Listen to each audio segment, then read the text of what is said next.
दोस्तों, जब भी हम भारत के इतिहास को याद करते हैं तो हमारे दिमाग में सबसे पहले क्या आता है? अंग्रेज़ों के खिलाफ लड़ाई, भारत छोड़ो आंदोलन या 1947 की आज़ादी। लेकिन आज मैं आपसे एक ऐसा सवाल पूछना चाहता हूँ जो हमारे इतिहास की किताबों में कई कोने में दबा रह गया। हमारे देश के सबसे बड़े विचारकों और समाज सुधारकों ने अपनी ज़िंदगी का बड़ा हिस्सा अंग्रेज़ों से लड़ने के बजाय अपने ही समाज और अपने ही लोगों से लड़ने में क्यों बिता दिया? राजा राम मोहन राय अंग्रेज़ों से नहीं, सती प्रथा और कुरीतियों से लड़े।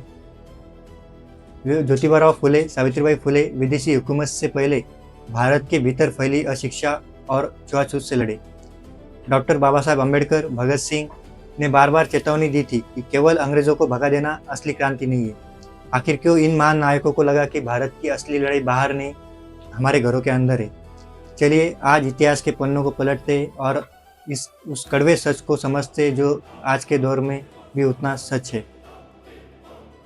बात करते हैं 19वीं सदी की शुरुआत की, जिन्हें आधुनिक भारत के पुनर्जागरण का पिता कहा जाता है, राजा राम मोहन राय। जब देश धीरे धीरे ईस्ट इंडिया कंपनी का गुलाम बन रहा था, तब राजा राम मोहन राय ने क्या देखा? उन्होंने देखा कि भारतीय समाज अंदर से सड़ रहा था, औरतों को जिंदा चिता पर जलाया जा रहा था, बाल विवाह हो रहे थे और समाज अंधविश्वास के गहरे अंधेरे में डूबा था।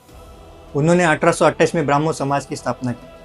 उन्होंने अंग्रेजों से जाकर ये नहीं कहा कि तुम भारत छोड़ दो, बल्कि उन्होंने अपनों से कहा कि जब तक तुम अपने ही देश की औरतों और कमज़ोरों का शोषण करोगे, तब तक तुम एक स्वतंत्र समाज बनने के लायक ही नहीं हो।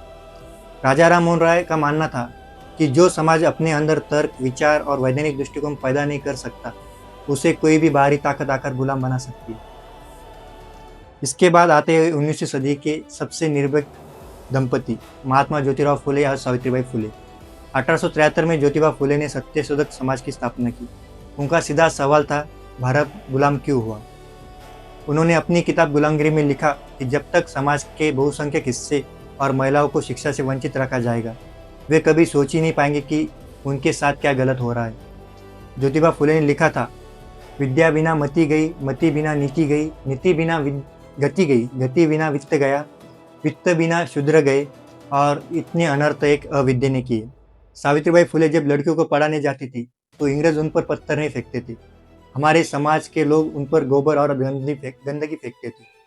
इतिहास की यह सीख सबसे बड़ी है, जब भी कोई समाज को सुधारने निकलेगा, उसका पहला और सबसे बड़ा विरोध बाहर से नहीं, अपने घर और समाज से होगा। 20वीं सदी में जब आज़ादी का आंदोलन अपने चरम पर था, तब डॉक्टर भीमराव अम्बेडकर ने देश के सामने एक ऐसा विचार रखा जिसने तत्कालीन राजनीतिक नेताओं को हिलाकर रख दिया।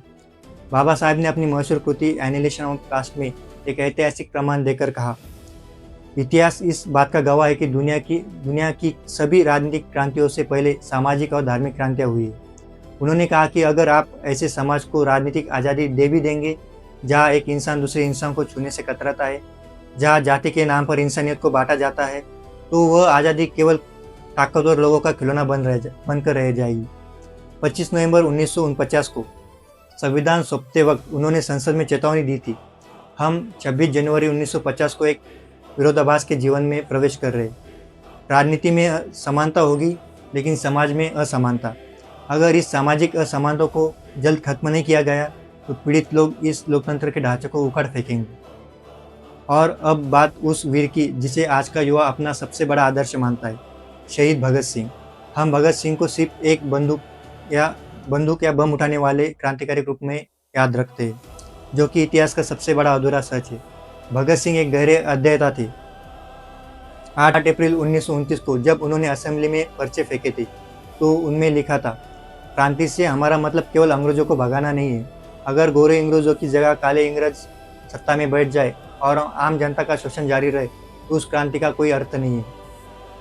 भगत सिंह ने अपने लेख अछूत का सवाल और युवक में स्पष्ट कहा था, जब तक हमारे घर में जातिवाद, धार्मिक अंधविश्वास और ऊंच नीच रहेगी, तब तक सड़कों का कोई भी आंदोलन हमें सच में आज़ाद नहीं कर सकता। दोस्तों, इतिहास की सबसे बड़ी सीख ये है कि सड़कों पर जाकर केवल सरकारें बदलना या व्यवस्था पर चिल्लाना आसान है, लेकिन अपने मन के भीतर फैले अज्ञान, लालच और अहंकार को बदलना सबसे कठिन है।